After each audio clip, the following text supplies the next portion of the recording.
بسم اللہ الرحمن الرحیم۔ السلام علیکم۔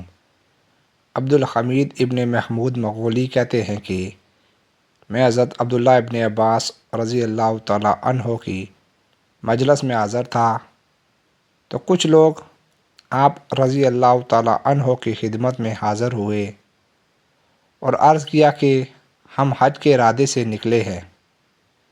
جب ہم دارالصفا پہنچے تو ہمارے ایک ساتھی کا انتقال ہو گیا، چنانچہ ہم نے اس کی تجہیز و تکفین کی، پھر قبر کھودنے کا ارادہ کیا۔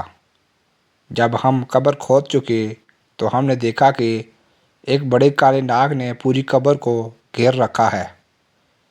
اس کے بعد ہم نے دوسری جگہ قبر کھودی تو وہاں بھی وہی سانپ موجود تھا۔ اب ہم میت کو ویسے ہی چھوڑ کر آپ کی خدمت میں آئے ہیں کہ اب ہم کیا کریں؟ حضرت عبداللہ ابن عباس رضی اللہ تعالیٰ عنہ نے فرمایا کہ یہ سانپ اس کا وہ بدعمل ہے جس کا وہ عادی تھا، جاؤ اسے اس قبر میں دفن کر دو۔ اللہ کی قسم اگر تم اس کے لیے پوری زمین کھود ڈالو گے پھر بھی وہ سانپ اس کی قبر میں پاؤ گے۔ بہرحال اسے اسی طرح دفن کر دیا گیا۔ سفر سے واپسی پر لوگوں نے اس کی بیوی سے اس شخص کا عمل پوچھا تو اس نے بتایا کہ اس کا یہ معمول تھا کہ وہ غلہ بیچتا تھا اور روزانہ بوری میں سے گھر کا خرچ نکال کر اس میں اسی مقدار کا بس ملا دیتا تھا، گویا دھوکے سے بس کو اصل غلے کی قیمت پر فروخت کرتا تھا۔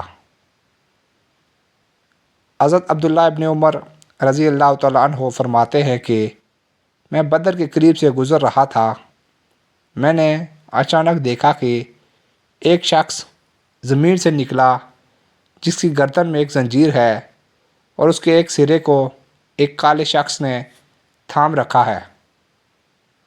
وہ نکلنے والا آدمی مجھ سے خطاب کر کے پانی مانگنے لگا، مگر کالے شخص نے فوراً کہا کہ اسے پانی مت پلانا، یہ کافر ہے۔ پھر اسے کھینچ کر زمین میں داخل کر دیا۔ میں نے حضور صلی اللہ علیہ وآلہ وسلم کی خدمت میں آ کر پورا قصہ بیان کیا تو آپ صلی اللہ علیہ وآلہ وسلم نے فرمایا کہ کیا واقعی تم نے اسے دیکھا ہے؟ یہ اللہ کا دشمن ابو جہل تھا، قیامت تک اس کو یہی عذاب ہوتا رہے گا۔ ابراہیم الخواص رحمۃ اللہ کہتے ہیں کہ میں قبروں کے پاس بہت زیادہ جایا کرتا تھا۔ ایک دن ایک قبر کے پاس بیٹھا تو نیند آ گئی۔ میں نے ایک کہنے والے کو سنا کہ کہتا ہے کہ زنجیر لو اور اس کو اس میں داخل کرو اور نچلے حصے سے اس کو باہر نکالو، اور میت کہتی ہے کہ اے رب، کیا میں قرآن نہیں پڑھتا تھا؟ کیا میں نماز نہیں پڑھتا تھا؟ کیا میں نے حج نہیں کیا تھا؟